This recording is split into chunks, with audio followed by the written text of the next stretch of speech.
Olá pessoal, sejam bem-vindos a mais uma aula do nosso curso Grandes Temas em Medicina Interna. Nós estamos hoje, pessoal, na nossa aula de número 7. Vamos conversar hoje sobre um tema da maior importância em medicina interna, da maior importância para o emergencista, que é sepse. Então, com vocês, a aula de número 7, sepse. Eu quero começar, como sempre faço, de uma forma diferente, de uma forma relaxante. Eu quero iniciar com esse quadro, é, mostrando esse quadro para vocês. Esse quadro é um quadro conhecidíssimo de Rembrandt, é um quadro denominado Aula de Anatomia. E Rembrandt retratou duas aulas de anatomia, uma em que ele disseca um membro superior esquerdo, como esse que você vê, e também existe outro em que ele disseca a cavidade abdominal, apresentando as principais vísceras abdominais. E aqui, pessoal, é interessante a gente fazer um marco histórico. Esse é um retrato de uma aula de anatomia ministrada pelo Dr. Taupe, que ele mostra a dissecção de um senhor chamado Aris Kinde, ou Kindit, e esse sujeito havia sido condenado à morte pelo crime de assalto à mão armada. E é interessante a gente notar que nós estamos aqui falando de um tempo em que era quase que proibido abrir um corpo humano, olhar um corpo humano, né? E você pode estar se perguntando nesse momento o que tem a ver sepse com o quadro de Rembrandt, ainda que seja bonito. Quando eu estava preparando essa aula, eu me lembrei da história, da incrível história do Dr. Simm Lewis. O Dr. Simm Lewis era um médico-chefe no Hospital Geral de Viena, e esse hospital tinha uma grande maternidade. Praticamente era um hospital maternidade. E havia uma condição ali muito curiosa e extremamente desafiadora, que foi constatada pelo Dr. Simm Lewis. As parturientes, cujo parto era realizado por médicos, apresentavam uma síndrome febril muito grave e invariavelmente morriam após o parto, enquanto as parturientes, cujo parto eram feito por parteiras, morriam muito menos de febre puerperal. Qual seria o mistério? O que será que estava acontecendo naquele hospital em Viena para que essa condição então acontecesse? Foi então que Simm Lewis inicia um trabalho investigativo e imaginativo para tentar explicar as principais ou a principal razão daquele desconfortável cenário. As pacientes já não queriam mais fazer parto ou serem submetidas ao parto, com médicos preferindo as parteiras por conta da flagrante diferença entre as mortes de pacientes submetidas ao trabalho de parto, conduzido por médicos e conduzidos por enfermeiros. Então, a primeira hipótese que o Dr. Simm Lewis faz é: será que o ar estaria contaminado por miasmas? Nós vivíamos ainda a teoria dos miasmas, não cabe falar delas aqui, mas dos miasmas aqui, mas é interessante. No entanto, Simm Lewis nota que as salas onde as parteiras trabalhavam eram tão ventiladas quanto as dos médicos, então não haveria um aspecto ambiental que explicasse essa contaminação, essa diferença. O mistério, portanto, se mantinha. Outra hipótese feita pelo Dr. Simm Lewis foi em relação à lotação das salas. As salas eram muito cheias, então ele estabeleceu: será que essa lotação faz com que a atividade dos médicos seja de maior risco de contaminação? Não se falava em contaminação naquela época, claro. E aí então o Dr. Simm Lewis conclui que a sala das parteiras era tão cheias, ou tão mais cheias até, do que a dos médicos. Portanto, o mistério se mantinha. Como terceira hipótese, Simm Lewis estabeleceu: deve ser o medo do padre. Havia um padre muito... A história conta desse padre, né? Um padre muito assustador, que ele vivia pelos corredores tocando uma sinistra campainha, e esse padre era responsável pela extremoção das pacientes. Então seria o medo desse padre. Então o Dr. Simmons retira o sacerdote, não o deixa mais caminhando com sua campainha pelos corredores, mas nada disso muda aquele cenário. Foi então que aconteceu um fato que mudaria toda a história e auxiliaria de uma forma definitiva a investigação do Dr. Simmons. Um colega dele, Dr. Jacó, acaba ferido acidentalmente pelo bisturi de um aluno durante uma dissecção, e então ele tem um quadro muito semelhante ao quadro das parturientes, com febre e cursa com a morte. E nas autópsias, o Dr. Simmons constata que as alterações do corpo do Dr. Jacob, dos órgãos, era muito parecido com o das mulheres. Então ele estabelece um vínculo entre esses dois acontecimentos.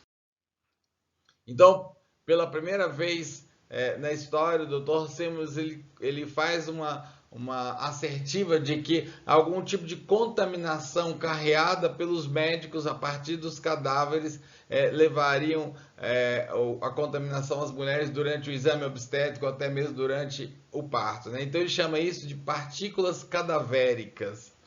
E ele então estava começando a escrever uma história maravilhosa e a partir de uma investigação singela ele estava fazendo uma descoberta que mudaria toda a medicina, que mudaria toda a ciência. Quando então o Dr. Simmons ele ordena que todos os médicos passem a lavar as mãos com uma solução de cal clorada, antes que pudesse abordar as pacientes, seja para um exame obstétrico, seja para a realização do parto. E aí a taxa de morte despenca imediatamente, né? A valores impressionantes. No primeiro ano caindo de quase 13% para 3% no segundo ano, quando a cultura da lavagem de mãos, apesar dos protestos, estava mais estabelecida, ela chega então a cifras de 1%. Uma constatação interessantíssima, uma constatação, uma história maravilhosa que tem tudo a ver nesse momento, nesse dia que a gente passa a tratar de sepse. Ok, portanto, com esse pano histórico, com esse pano de fundo histórico, nós vamos nos lançar a uma que eu poderia dizer para vocês que é uma história que se estende, é uma história que se continua com a história do Dr. Simmons. Na verdade, o Dr. Simmons estava ali embasando, lançando os primeiros fundamentos da infectologia e mostrando que a ação de um patógeno, que naquele momento ele chamava de partículas cadavéricas, na verdade era uma ação de um agente que causava uma lesão que acabava levando, ou lesões que acabavam levando aquelas pacientes a óbito. Então nós precisamos na aula de hoje compreender conceitualmente sepse, isso é muito importante, identificar elementos da HPMA da sepse e principalmente elementos que permitam nós identificarmos aspectos prognósticos, isso é muito importante. Identificar elementos do exame físico importantes na sepse e reconhecer as principais entidades clínicas envolvidas com sepse. Muito bom. Como sempre nós fazemos nas nossas aulas, a primeira providência que devemos tomar aqui é uma providência conceitual. Nós devemos então estabelecer o que é sepse. E na verdade esse não é um trabalho fácil. Desde 2001, organismos envolvidos, sociedades médicas envolvidas com tratamento de paciente grave, têm se dedicado a esse trabalho conceitual de tentar dizer o que é sepse, de tentar estabelecer um conceito. Foi então que a Sociedade de Cuidados Críticos, ou de Medicina Crítica, em 2016, estabeleceu um conceito muito singelo, mas que é um conceito ao mesmo tempo muito oportuno para que a gente possa considerar aqui na nossa aula. Então, ficou estabelecido por nessa reunião dessas sociedades que sepse é uma disfunção orgânica ameaçadora à vida, secundária à resposta desregulada do hospedeiro a uma infecção. Então, muito curioso a gente notar alguns aspectos. Esse conceito ele é muito singelo, mas ele é muito inclusivo e ele é muito abrangente ao mesmo tempo. Então ele trata de uma disfunção orgânica, ou seja, que ele já lança uma luz para um aspecto que nós vamos trabalhar muito hoje na nossa aula, pensar em sepse como disfunção orgânica, como alteração fisiopatológica dos nossos sistemas corporais. Então, essa disfunção orgânica, na verdade, é o grande regente e não exatamente a presença de um agente infeccioso. Interessante a gente notar que esse agente infeccioso não necessariamente será uma bactéria.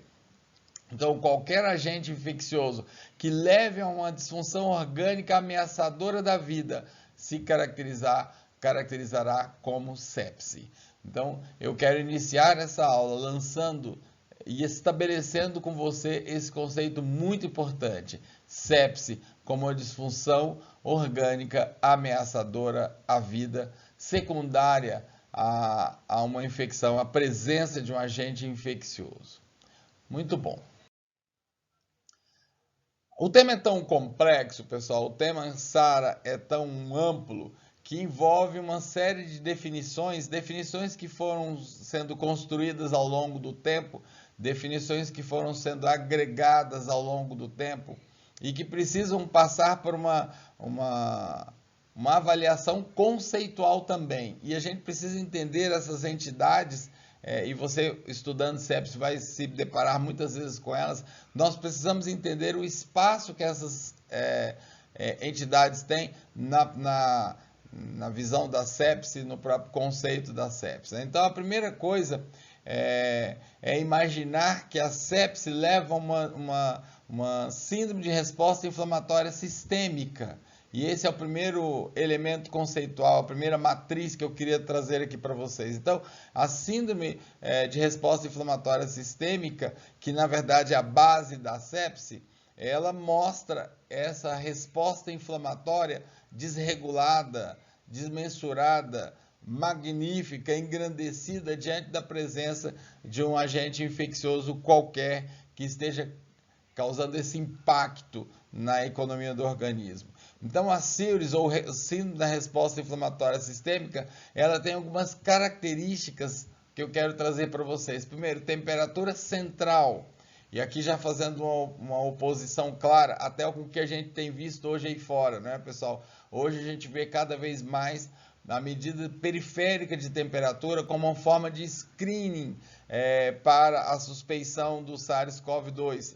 Está errado, a temperatura, inclusive isso passa por um momento conceitual, a temperatura deve ser tomada no axis corporal, no eixo do corpo, né? Então a temperatura central é maior que 38,3 ou menor que 36. E aqui o conceito original de temperatura central é a temperatura medida na artéria pulmonar. É claro que nós teremos dificuldades logísticas para fazer uma medida dessa, né? Então a gente faz aproximações tomando a temperatura do axis corporal. E eu quero chamar a atenção também do valor da hipotermia, né? Então a temperatura abaixo de 36 vai ser um elemento que caracteriza a síndrome de resposta inflamatória sistêmica. O segundo critério, embora seja inespecífico, frequência cardíaca acima de 90. Então, frequência cardíaca acima de 90 é um outro elemento dessa resposta inflamatória relacionada à sepse. A frequência respiratória maior que 20 é um outro critério. E, alternativamente a essa frequência maior do que 20, nós temos uma PaCO2, ou seja, uma pressão parcial de CO2 maior do que 32 milímetros de mercúrio, ou ainda a necessidade de ventilação mecânica. Então, esses três critérios, qualquer desses itens tem o mesmo peso para esse critério. E, finalmente, o quarto item, uma contagem de leucócitos totais acima de 12.000 células por milímetro cúbico, ou menor do que 4.000 células por milímetro cúbico. Ou ainda, a presença na periferia de mais de 10% de células jovens, de células sanguíneas jovens, né, de leucócitos ainda não maduros, não prontos para serem lançados na circulação. Então, o encontro, pessoal, de pelo menos 2 desses critérios num quadro clínico vai caracterizar a síndrome da resposta inflamatória sistêmica. E essa síndrome, ela é a base, ela é prevalente, ela vai ocorrer nos quadros de sepse. Então, vocês vão notar que a gente vai falar muito hoje de disfunção orgânica e de inflamação ao falar em sepse, né? Então, na verdade, a sepse é o quadro clínico dessa disfunção orgânica, e essa disfunção orgânica é orquestrada por uma ação inflamatória, por uma intensidade inflamatória desmedida, desproporcional, extremamente magnífica diante da presença ou diante de uma ação de um agente infeccioso. Então, o agente infeccioso na sepse, claro, está sim presente, mas eu preciso já de pronto aqui desconstruir na nossa cabeça, pessoal, tirar do nosso imaginário essa ideia da sepse como a ação direta, não é? A atividade direta do micro-organismo infectante sobre o corpo do paciente. Então, na realidade, a disfunção ela é orquestrada, ela é comandada, ela é imposta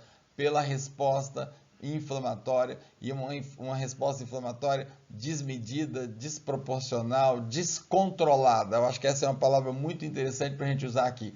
Descontrolada, muitas vezes progressiva, em cascata, de uma forma sem controle. E sepse visto assim, então, pessoal, seria a síndrome da resposta inflamatória sistêmica associada a um processo inflamatório confirmado à suspeita, sem necessidade de identificação do processo do agente infeccioso. E aqui é interessante, então, a gente notar essa questão da inferência, da suspeição, do diagnóstico presuntivo da presença de um agente infeccioso, mesmo que nós não o conheçamos efetivamente ainda, né? Uma bactéria, um vírus, mas não sabemos ainda, muitas vezes, a real presença e a real identidade desse agente infeccioso. Um outro critério conceitual que eu queria trazer aqui é a questão da sepse grave. A sepse grave vai ser caracterizada pela presença de critérios de sepse associada à disfunção orgânica ou à má perfusão, à hipoperfusão. Então, esse distúrbio de perfusão vai caracterizar a sepse grave com as suas manifestações. Hipotensão, hipoxemia, acidemia lática, oligúria, alteração aguda do estado mental, dentre outras, como manifestações dessa baixa perfusão. Um outro conceito importante é o choque séptico. Então, eu não preciso ter um paciente em choque para caracterizá-lo como séptico. O choque, então, é um estado de falência circulatória aguda pela persistência da hipotensão não compensada, não controlada, sendo que essa hipotensão ela é conceitualmente definida como uma pressão sistólica menor do que 90, ou uma redução acima de 40 milímetros de mergulho da pressão habitual, vamos chamar assim, ou uma pressão arterial média menor do que 60. Vamos nos lembrar que nós obtemos esse dado de pressão arterial média facilmente no ambiente de terapia intensiva, canulando uma artéria, ou ainda a gente pode se lembrar que a pressão arterial média é a pressão sistólica mais 2 vezes a pressão diastólica dividido por 3. E essa condição pressórica, pessoal, ela pode se dar inclusive a despeito do uso de medicamentos vasopressores, de medicamentos que tendem a fazer esse resgate, essa ressuscitação pressórica. Então aqui estão estabelecidos conceitos muito importantes: a resposta inflamatória sistêmica enquanto síndrome, a sepse grave e o choque séptico. A disfunção, a sepse, então, ela é vista como essa disfunção orgânica ameaçadora à vida, secundária a respostas desreguladas, descontrolada, né? Acho que é uma palavra, volto a dizer, que a gente pode usar aqui, a uma infecção. E essa disfunção orgânica, ela é caracterizada por um score que nós vamos mostrar em seguida para vocês, em que a gente tem um aumento de 2 pontos nesse score chamado SOFA. O SOFA, que é o Sequential Organ Failure Assessment. E aqui, mais uma vez, o conceito do choque séptico, como essa normalidade circulatória com impacto na função celular, na função metabólica, requerendo aí muitas vezes ressuscitação volêmica, uso de droga vasoativa, com pressão arterial igual ou menor do que 60 a 65, e aqui um dado novo já caracterizando esse aspecto funcional, que é a presença de lactato acima de 2 miliosmols por litro. Esse é um outro critério, né? E essa foi uma adequação conceitual trazida num consenso em 2016. Muito bom. Feito esses reparos conceituais, pessoal, e estabelecidas essas métricas importantes para falarmos de sepse, eu queria considerar com você alguns aspectos epidemiológicos da sepse. Primeiro, dizer que sepse pode estar relacionada a qualquer foco infeccioso. Nós temos culturalmente algumas traves conceituais que são incorretas. A ideia de que a sepse está relacionada a uma infecção generalizada, a gente sempre fala isso, né? Todos os órgãos e tecidos estão colonizados. Não necessariamente. Qualquer foco infeccioso, pessoal, que traga esse impacto sistêmico inflamatório, esse descontrole inflamatório do organismo, trazendo a partir do descontrole inflamatório disfunções orgânicas, como vamos estabelecer aqui, já é caracterizado como sepse. As infecções mais comumente associadas à sepse são pneumonia, infecções abdominais e infecções urinárias. Cerca de 50% pelo menos das pneumonias são um foco prevalente ali nos quadros de sepse, né? E aqui em particular, pessoal, vale a pena a gente considerar a questão do SARS-CoV-2, né? A Covid-19 ela veio reforçar essa estatística, vez que frequentemente nós temos pacientes evoluindo com sepse por Covid-19, com a concorrência de um agente bacteriano associado ou não. Muito bem. Nós precisamos ainda considerar epidemiologicamente falando a importância de infecções relacionadas a catéteres, a instrumentalização de pacientes, portanto, abscessos de partes moles, meningites e endocardites. No passado, inclusive, eu sempre fazia essa aula associada à endocardite, né? Havia essa ideia que a gente precisa, de certa forma, desconstruir de que essa distribuição sistêmica, distribuição de pacotes sépticos é o que caracterizaria a sepse, né? Mas a gente precisa tirar a ideia de sepse dessa propagação sistêmica do agente infeccioso enquanto ela exista, para a figura da desregulação inflamatória, que é o cerne do processo séptico, que é o cerne da síndrome séptica. E o foco infeccioso, precisa de se notar isso, tem íntima relação com a gravidade do quadro clínico séptico. Tanto infecções de origem comunitária, ou seja, aquelas infecções que não se associam a infecções de ambientes hospitalares, quanto aquelas relacionadas a algum tipo de assistência à saúde, pode evoluir para formas graves, pode evoluir para sepse, né? Então, aqui é uma outra desconstrução que precisamos fazer. Nós temos por hábito, pessoal, relacionar a figura da sepse com infecção hospitalar. Também isso está incorreto, né? Eu posso ter uma sepse em casa, uma infecção comunitária. Portanto, germes advindos da comunidade pode sim se comportarem de formas letais, induzindo a quadros sépticos. Nem sempre é possível identificar o agente, lembrando aqui que o diagnóstico de sepse é essencialmente clínico. As hemoculturas, falando aqui da presença de agentes bacterianos, as hemoculturas são positivas em apenas 30% dos casos. Isso é extremamente frustrante, né? Porque a gente imagina que em algum momento houve uma bacteremia, houve uma viremia, então seria possível, ou deveria ser possível, identificar numa taxa maior de casos o agente infeccioso. A multiresistência bacteriana é um dos principais aspectos, uma das principais causas do aumento galopante que se observa nos últimos anos, nas últimas décadas, em relação à incidência de sepse.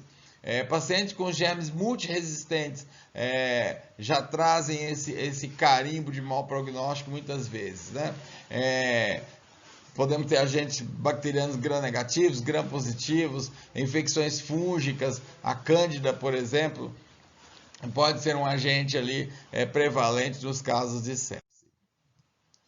Muito bem, aqui ainda alguns dados de epidemiologia para nós pensarmos no impacto que há, no grande impacto que tem a sepse na saúde pública, né? Em países desenvolvidos, estima-se que quase 20 milhões de casos ocorram por ano. Isso aqui é uma revisão sistemática, levando em conta países desenvolvidos, um trabalhinho bastante interessante. No Brasil, cerca de 430 mil casos novos de sepse são diagnosticados anualmente nas nossas unidades de terapia intensiva, e esse número certamente galopou agora com a ocorrência da Covid-19. O aumento da incidência de sepse que se observa ultimamente se deve a alguns fatores interessantes: a melhor sobrevida de pacientes, particularmente pacientes com doenças crônicas, como as doenças oncológicas, o uso de imunossupressores, que terá uma relação direta com esse bloqueio, né, da atividade inflamatória. A instrumentalização crescente de pacientes hospitalizados, que são submetidos ainda mais a procedimentos, a exames, a manipulações, a cirurgias. E o melhor controle inicial de pacientes agudamente enfermos, que em outro tempo morreria na agudez desse processo inflamatório. A gente poderia pensar, por exemplo, no infarto. Um infarto grave, hoje ele tem uma qualidade de atendimento que evita a morte naquele primeiro momento. E aí, então, a extensão desse curso clínico faz com que haja a oportunidade do aparecimento de sepse. Isso também vale para politraumatizados, né? Um outro exemplo que a gente poderia dizer. A sepse apresenta letalidade em países desenvolvidos de 6 milhões de óbitos por ano. Ficou aqui a palavra óbito, ficou escondidinha aí na câmera, mas essa é a informação. Muito bem. E é claro, uma condição tão intensa como essa, tão exigente de uma assistência médica altamente especializada, de serviços médicos complexos, é claro que teria um impacto econômico-financeiro tem um impacto econômico-financeiro, né? Então, a estimativa de custo de um caso de sepse nos Estados Unidos é de cerca de $38 mil, e na Europa entre 26 a 32 mil dólares.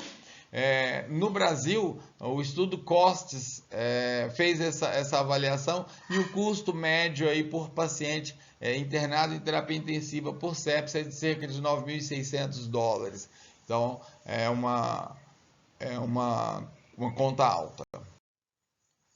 Estima-se que no Brasil, 420 mil pacientes por ano tenham sepse, né? Pensando aqui naqueles que alcançam a internação em um leito de terapia intensiva. A taxa de mortalidade hospitalar por sepse grave no Brasil é de cerca de 50%, ou seja, a chance de um paciente de evoluir para óbito a partir de uma internação na UTI por sepse é de 50% dos casos.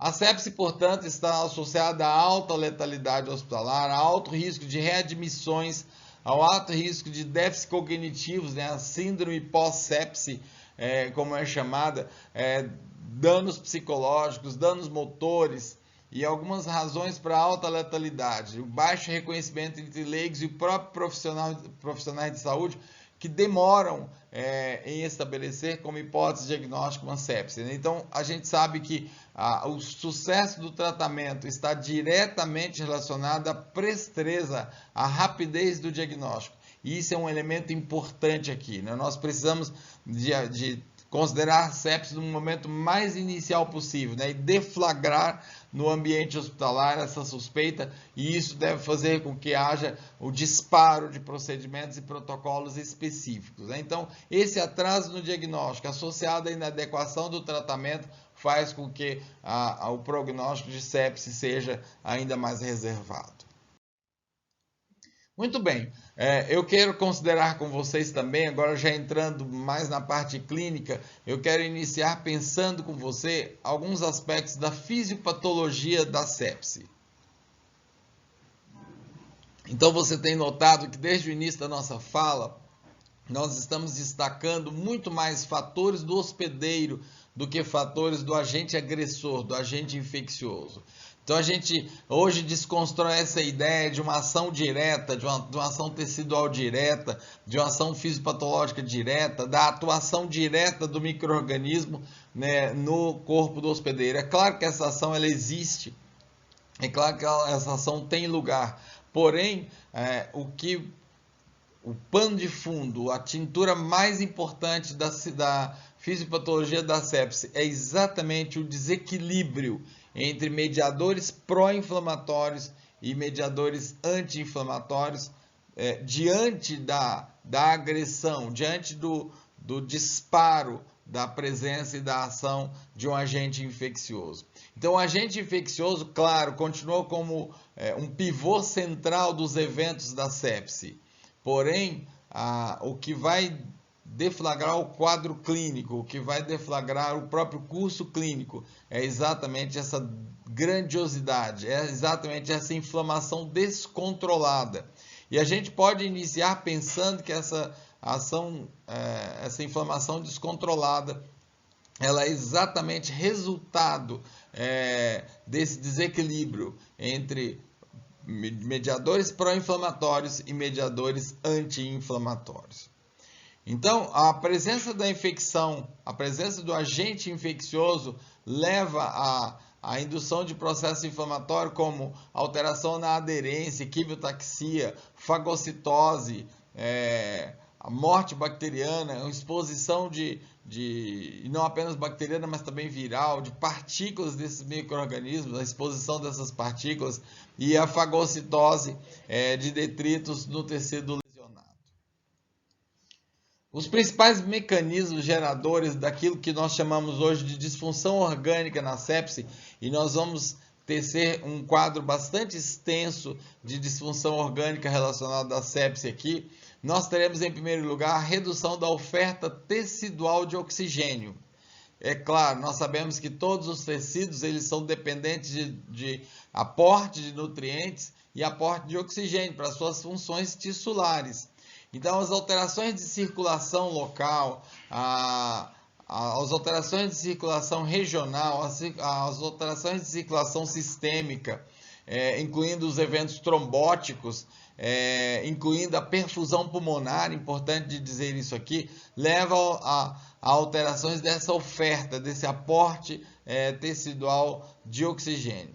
E o segundo elemento que vai reger todas a fisiopatologia das disfunções orgânicas da sepse são as lesões celulares, que acontecem não apenas pela presença da baixa oferta de oxigênio, mas também por mecanismos de lesão como disfunção mitocondrial e apoptose.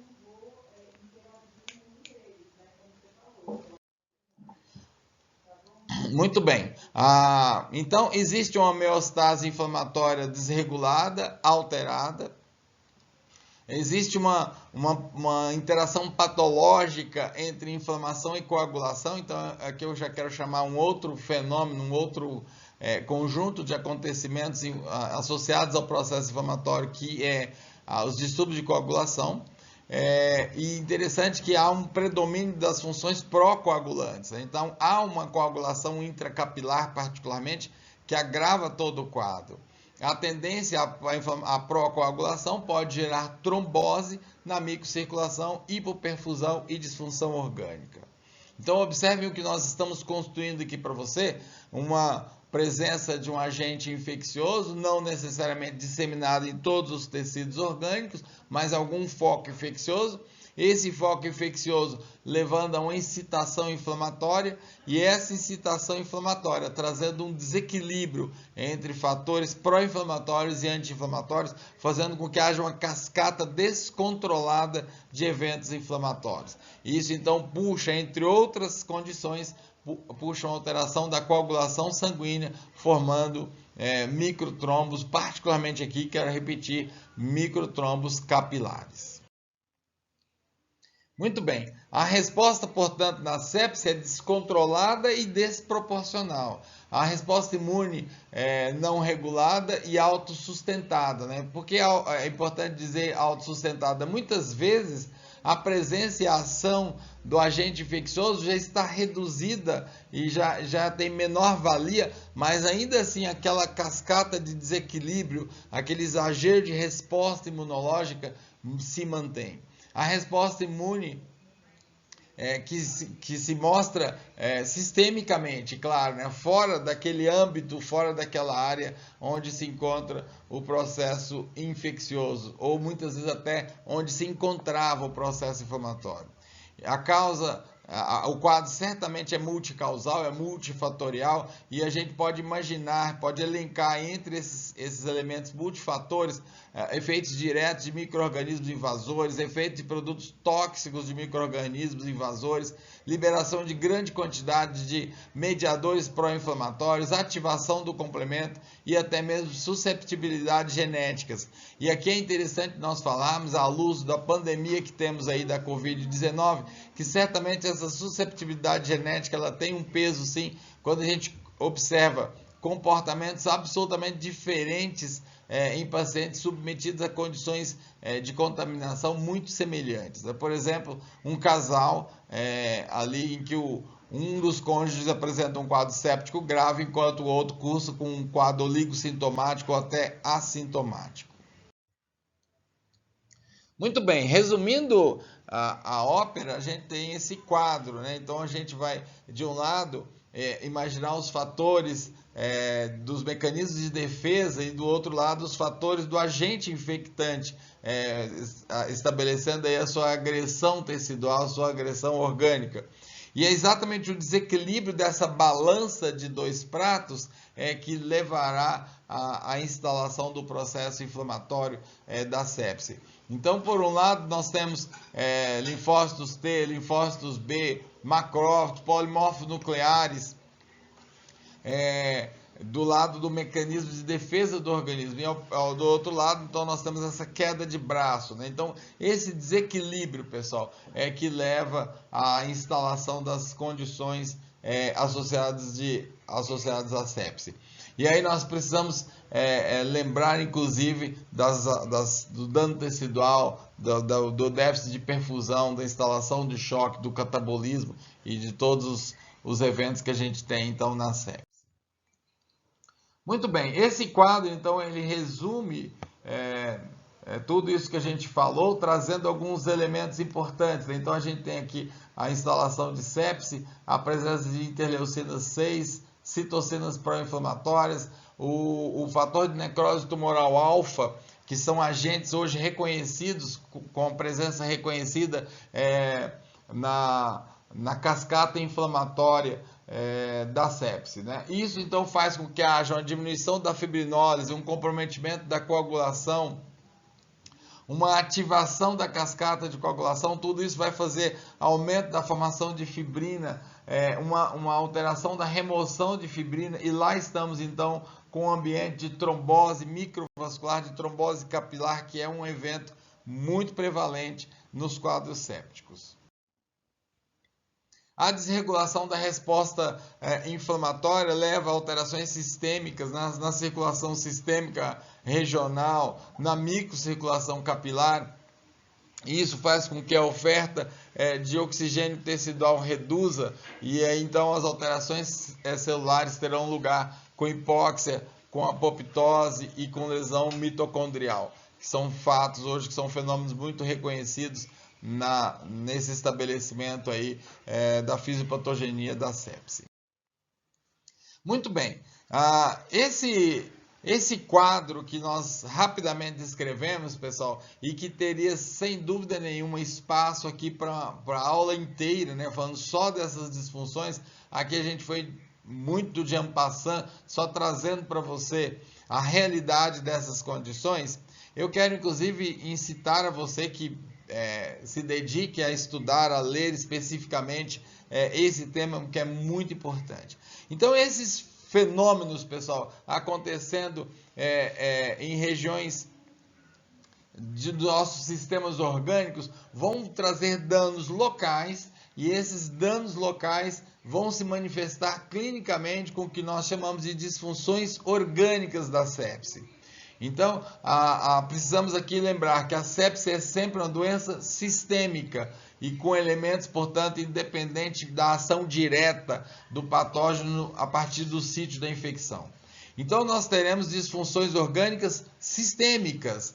Então, eu posso mencionar para vocês disfunção cardiovascular, disfunção respiratória, disfunção gastrointestinal, disfunção neurológica, disfunção renal, disfunção endócrina. E é claro que quando nós pensamos em sepse, particularmente disfunções vêm à nossa mente, né?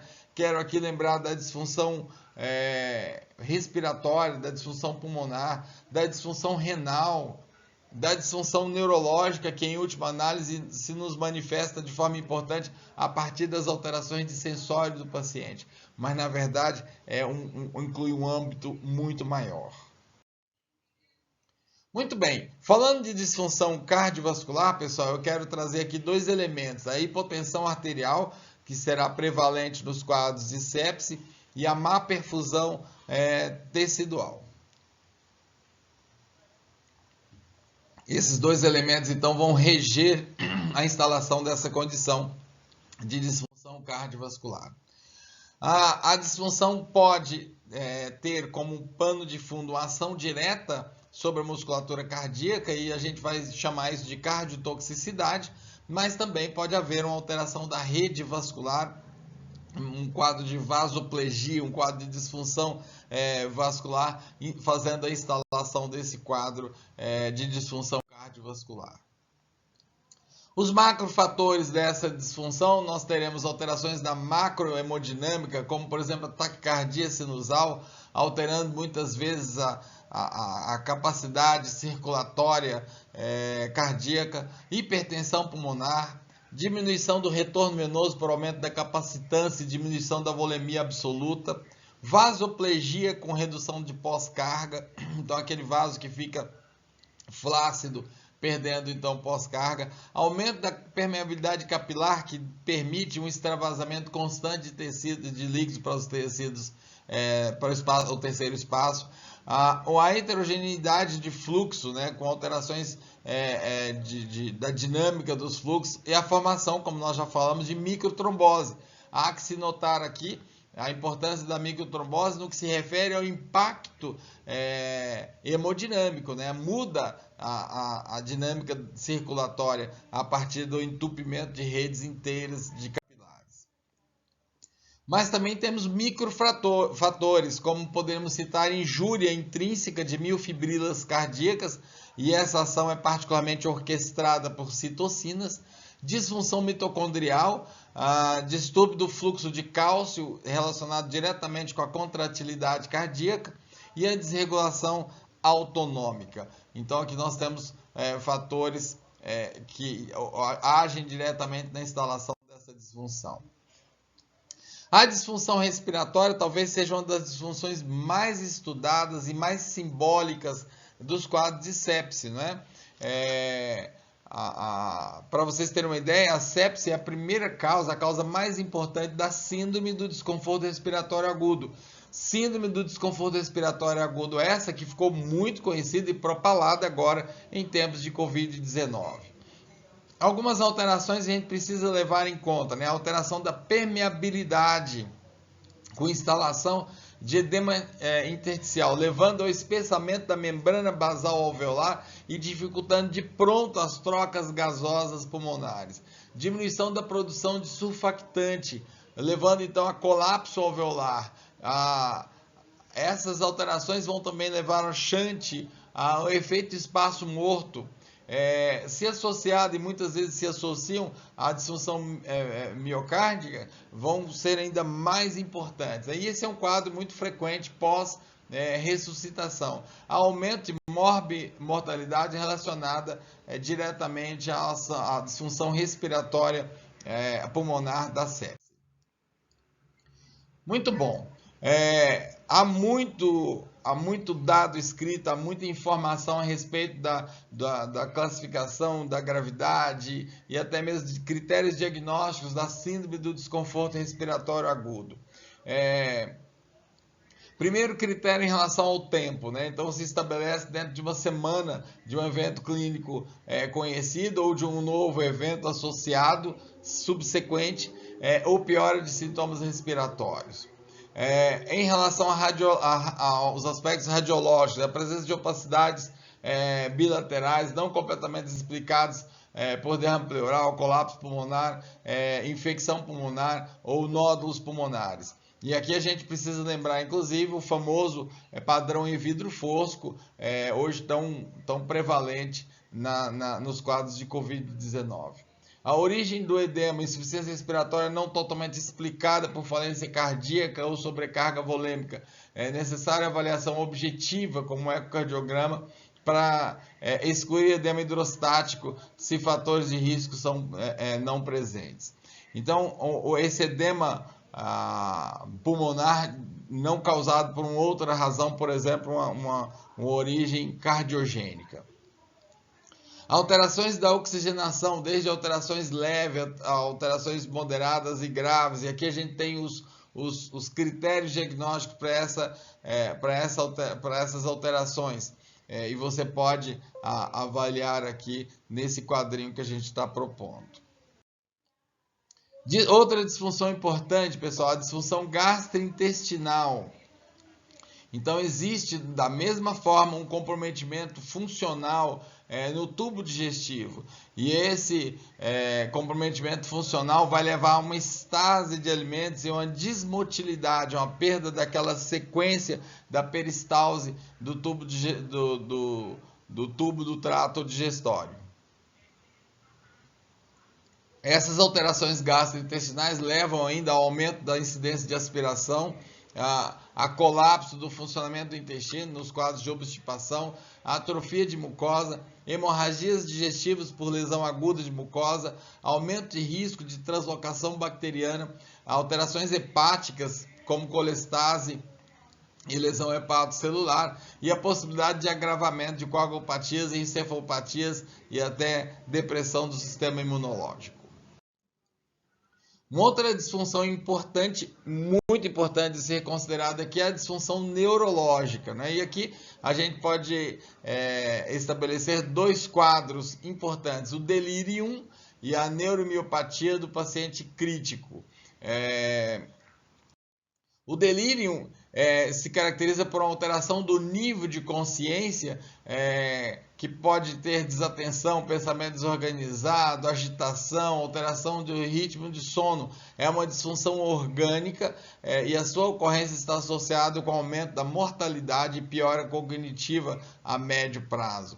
Então, o delírio na sepse é uma ocorrência extremamente importante e tem esse marcador prognóstico, né, pessoal, que é muito importante de ser considerado. Então, a gente poderia dizer que o delírio são alterações neurológico-psiquiátricas de fundo orgânico. Então, agitação, delírio, alucinação, delírio aqui entendido como alteração do pensamento, alucinações, desorganização do pensamento, perda cognitiva aguda de causa, então, orgânica, né? Caracterizando delírio. A neuromiopatia do paciente séptico é um acometimento difuso do sistema nervoso periférico, particularmente aí com o envolvimento da placa motora.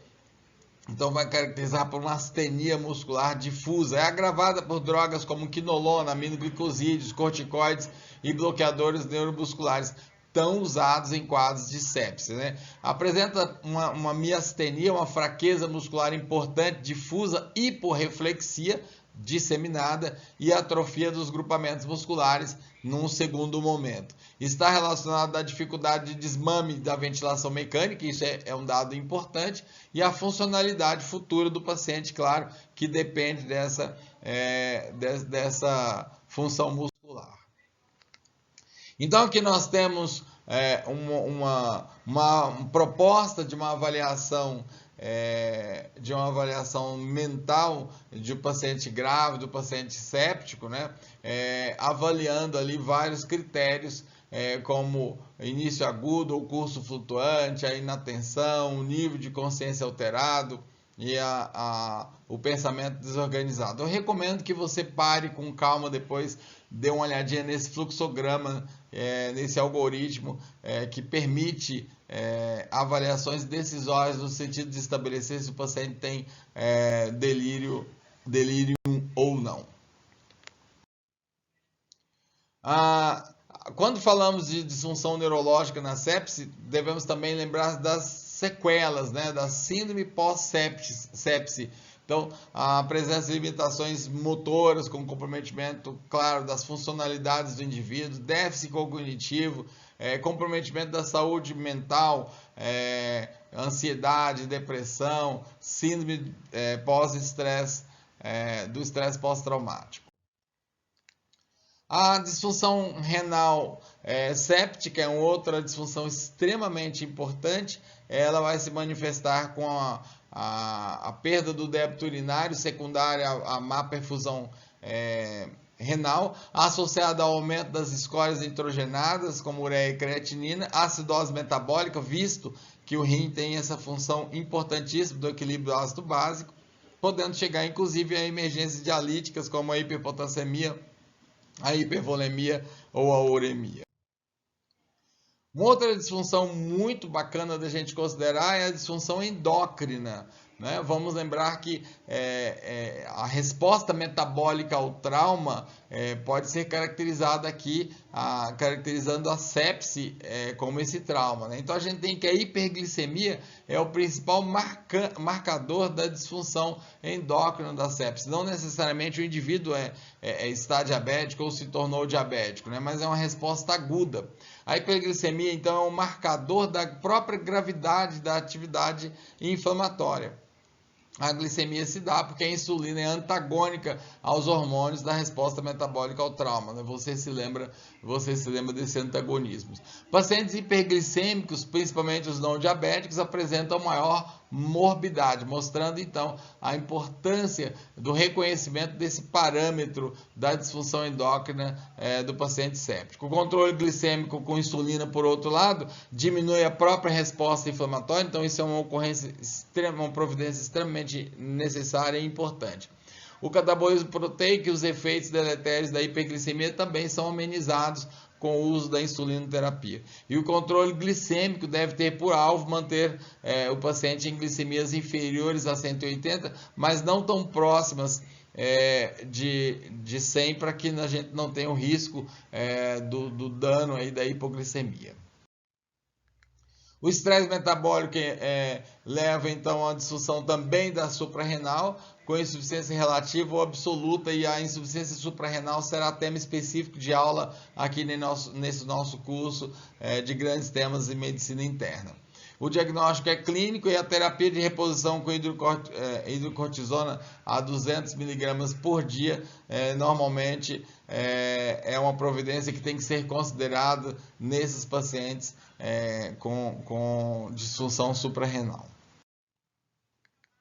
Lembrando ainda dentro dessa área da disfunção endócrina que os pacientes sépticos se apresentam em catabolismo proteico, hipertrigliceridemia, com disfunções do eixo hipotálamo-hipófise e redução da produção de vasopressina. E essas alterações também vão reger disfunções endócrinas. Aqui mais uma vez essa macroideia, né, que é uma proposta de triagem do paciente com suspeita de sepse. Esse é um material que condensa todo esse pensamento que a gente está trazendo aqui para você. Depois eu quero que você percorra com calma esse fluxograma, porque ele é inclusivo de todas essas informações. Não vou lê-lo aqui para não te incomodar, você pode fazer isso. E esse é um material publicado pela Associação de Medicina Intensiva Brasileira, um material que está realmente muito... foi um material muito feliz nessa abordagem de sepse. Eu recomendo então que você observe. Dentre os parâmetros que nós vamos utilizar para o diagnóstico, eu quero destacar esse score aqui com você. É o score conhecido como SOFA, o Sequential Organ Failure Assessment. Então, esse critério ele faz uma avaliação tentando abordar sinais dessas disfunções orgânicas e, a partir dessas caracterizações, apontando ou graduando para que a gente tenha um score final que aponte na possibilidade da ocorrência de sepse.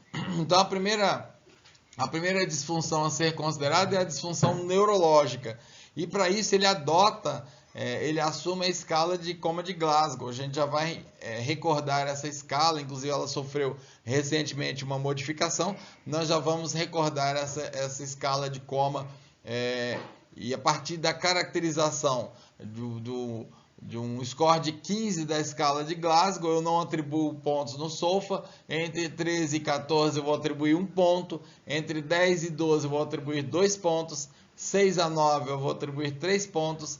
E menor que 6 eu vou atribuir 4 pontos. Então aqui mostra um destaque, pessoal, todo especial da disfunção neurológica no diagnóstico clínico da sepse. E observe ao mesmo tempo que o diagnóstico de sepse é essencialmente clínico, né? Então a gente não vai fazer um exame específico e o resultado desse exame será sepse, né? O diagnóstico é sindrômico, o diagnóstico é clínico. E isso é importante a gente dizer aqui. A disfunção cardiocirculatória também é atendida nesse score, e aí a avaliação da pressão arterial média, o uso ou não uso de vasopressor faz com que a gente gradue, então, para esse critério de impacto cardiovascular de notas 0 até 4. Né? De acordo com a pressão arterial média maior que 70, maior que 70 sem menor que 70 sem vasoconstrictor, ou uso de dopamina ou noradrenalina, e aí estão estabelecidas as doses. O terceiro critério do SOFA é o critério da disfunção respiratória, é o critério da disfunção pulmonar. E ele usa a fração pressão parcial de O2 dividido pela FiO2.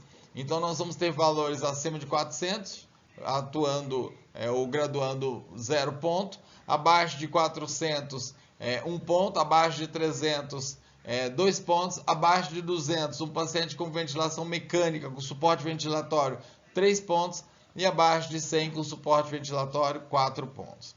Também a disfunção renal ganhou destaque, e aí se avalia a creatinina. Menor que 1.2, entre 1.2 e 1.9, de 2.0 a 3.4, de 3.5 a 4.9 e acima de 5.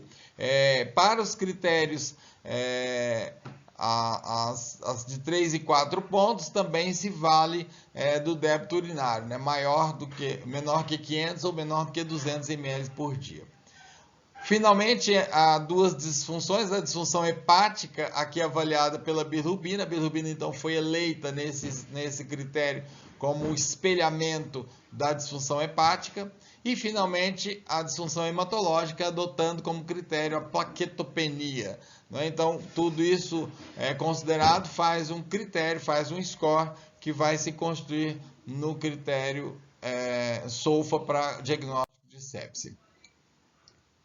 Muito bem, aqui nós estamos então recordando, não é exatamente o mote dessa aula, nós vamos abordar mais aprofundadamente a escala de coma de Glasgow na aula de alterações da consciência, mas aqui é oportuno a gente dizer, a avaliação de Glasgow é muito útil pela sua singeleza, pela sua facilidade de aferição. Então ela faz a avaliação de alguns parâmetros e dá nota a esses parâmetros, né? Então, a abertura ocular espontânea, o comando verbal, a pressão de abertura dos olhos ou nenhuma, avaliando respectivamente notas de 4 até 1. A resposta verbal orientada, conversando, consciente ou desorientada, ou palavras soltas, ou sons ininteligíveis ou nenhuma, graduando novamente de 5 até 1. Em relação à resposta motora ao comando, localizando um estímulo álgico, flexão normal, flexão anormal, extensão, nenhuma resposta da mesma forma, fazendo uma escorização de 6 a 1. Em 2018, a escala de Coma de Glasgow ela foi alterada pela adição do critério da resposta pupilar. Então, a resposta pupilar, quando inexistente, ela tem um impacto de 2, quando parcial, um impacto de 1, e quando ela é normal, quando ela é uma resposta fotorreagente, direta e indireta, bilateralmente a gente não mexe no score, não mexe na soma obtida, não subtrai esse valor da escala de Glasgow. De forma que nós temos essa visão macro aqui, pessoal, do SOFA, essa condição em que a gente tem a caracterização, e aqui esse quadrinho ele é sinóptico, ele permite que você conclua. E esse é o SOFA modificado. Veja, por exemplo, que tem aqui a adição da função neurológica do eletroencefalograma, não é? Isso é um dado bastante interessante. Ainda falando de diagnóstico, as variações de perfusão do paciente com sepse, vamos nos lembrar que a sepse é essencialmente uma alteração perfusional, como nós temos mostrado, particularmente a forma grave, a forma de choque, né? Então, o choque séptico é uma forma de insuficiência circulatória aguda, ameaçadora à vida, associada à inadequação da oferta de oxigênio pelas células ou do recebimento de oxigênio pelas células, relacionado então à presença de um agente infeccioso. É um estado em que a circulação é incapaz de fornecer esse aporte de oxigênio tissular, de forma que atenda às demandas tissulares, resultando a partir daí, como nós vimos, das disfunções celulares que vão reportar-se nas disfunções orgânicas.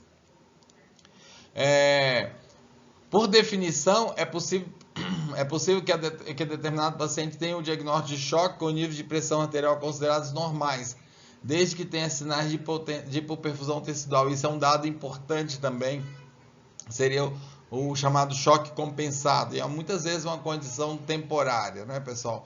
É uma condição que logo se deteriora. Pacientes sépticos, nível de pressão arterial normal e sinais de hipoperfusão têm pior prognóstico. Isso é um dado importante. Então, a hipoperfusão ela não deve ser avaliada somente pela presença de um choque, não é?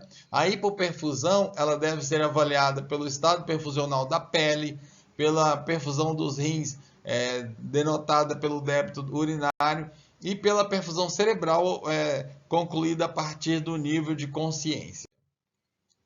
O tempo de enchimento capilar é uma singela forma de avaliação da perfusão tissular periférica, né? E a gente vai lembrar que é o tempo em que o leito capilar leva para se reencher.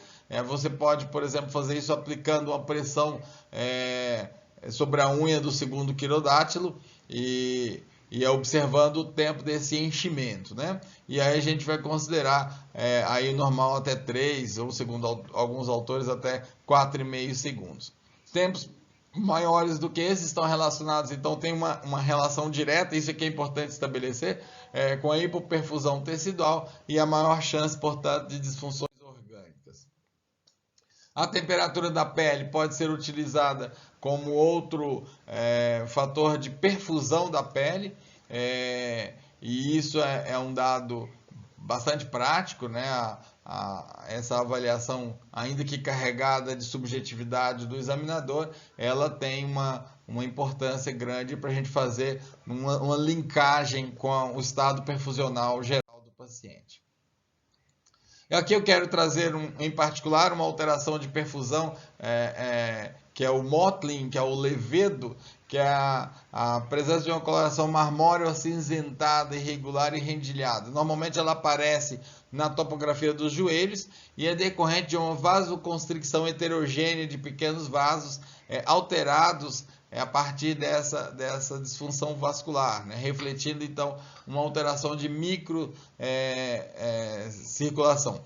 E é um parâmetro bastante interessante de a gente adotar na avaliação de pacientes sépticos enquanto critério de perfusão, né? Então a extensão dessa alteração na microcirculação a partir do joelho, ela é escorizada de 0 até 5, né? Então o 0 é um paciente que não tem Mottling e o 5 é um paciente que tem um acometimento bastante extenso, chegando até a região inguinal. Após 6 horas de inclusão, a presença de oligúria, o nível de lactato e o score Mottling estiveram fortemente associados à mortalidade em 14 dias, independentemente da hemodinâmica sistêmica, e esse é um dado importante. Então aqui é a figura, a imagem do Mottling e o desenho esquemático dos níveis de 1, quando é só localizado ali junto à patela, até o 5, quando ele atinge a área da região inguinal. A oximetria venosa é um outro ponto importante que vai refletir, pessoal, a perfusão, e é um dado importante que a gente pode lançar mão,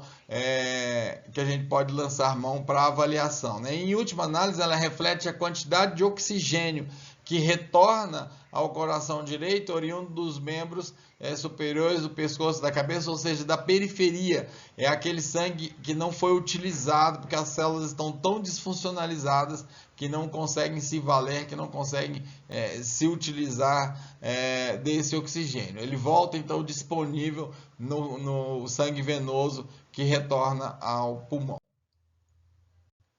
Aqui está um entendimento dessa condição de extração, e você também pode observar com calma essa tabelinha, ela é muito autoexplicativa, né? Então a baixa extração vai caracterizar as alterações que nós observamos na sepse grave. E, portanto, essa baixa extração ela acaba sendo um parâmetro dessa avaliação perfusional tissular.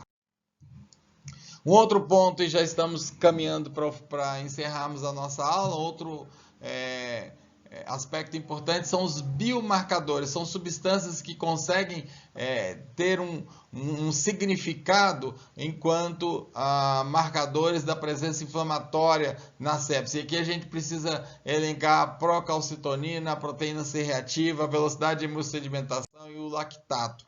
E eu vou fazer considerações a respeito deles bem rapidinho.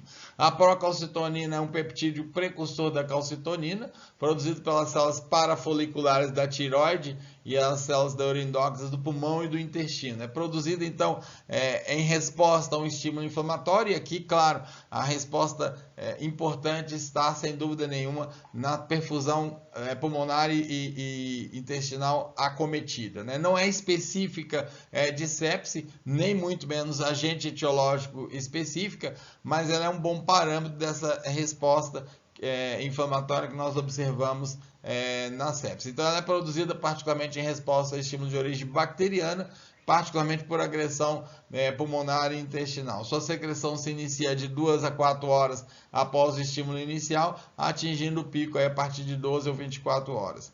Tem como uma das vantagens o fato de ter uma queda abrupta após a cessação do estímulo, então há uma relação direta entre a ocorrência do estímulo e a presença e a intensidade do processo inflamatório. A proteína C reativa é uma substância relacionada ao fígado. Existe uma boa correlação com fatores outros, como a interleucina 6, como fator de necrose tumoral alfa, e portanto a gente pode estabelecer essa relação.